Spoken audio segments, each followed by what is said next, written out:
میں مسجد کوفے میں جمعہ پڑھایا جا رہا تھا اور منبر پہ معمولی آدمی نہیں، مولا علی شیر خدا بیٹھے ہوئے تھے، خطبہ جمعہ ہو رہا تھا تو جناب علی المرتضیٰ نے جمعہ روک کے فرمایا، بتاؤ بھائی مسلمانوں سب سے بہادر کون ہے؟ بتاؤ۔ لوگوں نے کہا حضور آپ ہی سب سے بہادر ہے، زمانہ جانتا ہے۔ تو جناب علی رو پڑے، فرمانے لگے نہیں، میں تمہیں بتاتا ہوں بہادر کون ہے، میں بتاتا ہوں کون ہے۔ میں جب اللہ مجھے توفیق دیتا ہے نا، میں حرم کعبہ جاتا ہوں تو میں جب خانہ کعبہ کے پاس بیٹھتا ہوں نا تو میں یہ والی حدیث یاد کرتا ہوں، یہ روایت میری آنکھوں کے سامنے آتی ہے، اس کو میں اپنے ذہن میں حاشیہ خیال میں لاتا ہوں۔ جناب علی المرتضیٰ فرمانے لگے میں بتاتا ہوں بہادر کون ہے۔ جناب کون ہے؟ فرمانے لگے ایک دن ایسا بھی آیا کہ مکے کے سارے سردار کٹھے ہو کے محبوب پاک پہ حملہ کرنے لگے، حضور کو گرا لیا نبی پاک۔ میٹھا ہی کھانا صرف سنت نہیں، پتھر کھانا بھی سنت ہے، صرف حلوہ کھانا سنت نہیں، پتھر کھانا بھی اس سنت کو بھی ادا کرنا۔ کہتے ہیں تھوڑے سے میٹھے چاول بھی کھا لو، کھانے کے ساتھ سنت ہے۔ میں نے کہا بھائی کبھی کبھی پتھر کھانا بھی سنت ہے، اس پر بھی توجہ کریں، اس کا بھی تھوڑا خیال فرمائیں۔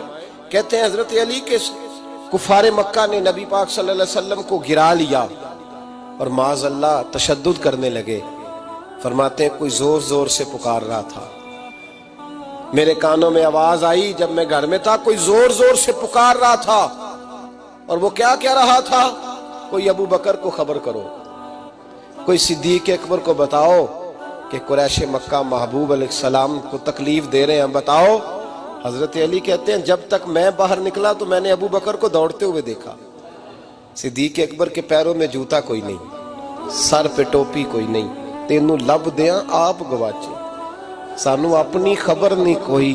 کہتے ہیں بھاگتے جا رہے ہیں، اور پھر جب صدیق اکبر پہنچے تو میں دوڑا آ رہا تھا اور منظر دیکھ بھی رہا تھا کہ ابو بکر صدیق نے ایک کافر کو ادھر پھینکا، دوسرے کو ادھر پھینکا، تیسرے کو ادھر، اور ساتھ ساتھ فرماتے جا رہے ہیں ظالموں اسے مارتے ہو جو تمہیں جنت کا راستہ دکھاتا ہے، ظالموں ان پر تشدد کرتے ہو جو تمہیں جہنم سے بچاتے ہیں، جو تمہیں اللہ کا قرب دیتے ہیں، جو تمہیں دنیا کی آزمائشوں سے بچانے آئے۔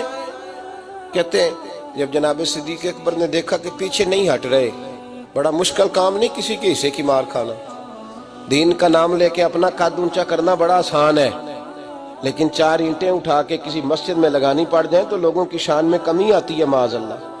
جناب ابو بکر صدیق رضی اللہ تعالیٰ عنہ حضور کے اوپر لیٹ گئے، اور مولا علی فرماتے ہیں نبی پاک کے حصے کی ساری مار ابو بکر صدیق نے کھائی، اور اتنی مار کھائی کہ بے ہوش ہو گئے۔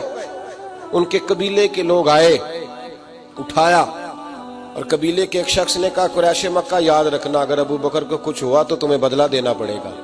لے گئے۔ ان کی اماں کہتی ہیں ساری رات میں اپنے بیٹے کے زخم دھوتی رہی اور میں روتی رہی، ساری رات میں پٹیاں کرتی رہی اور میں پریشان رہی۔ برادری ساری کٹھی تھی کہ ابو بکر کو ہوش آئے اور وہ بتائیں کون کون شامل تھا تو ہم بدلے کی کوشش کریں۔ والدہ کہتی ہیں میرے دل میں خیال تھا کہ ابو بکر تو جب بھی اٹھے گا پہلا نام محمد عربی کا لے گا صلی اللہ علیہ وسلم، تو یہ تو ناراض ہو جائیں گے۔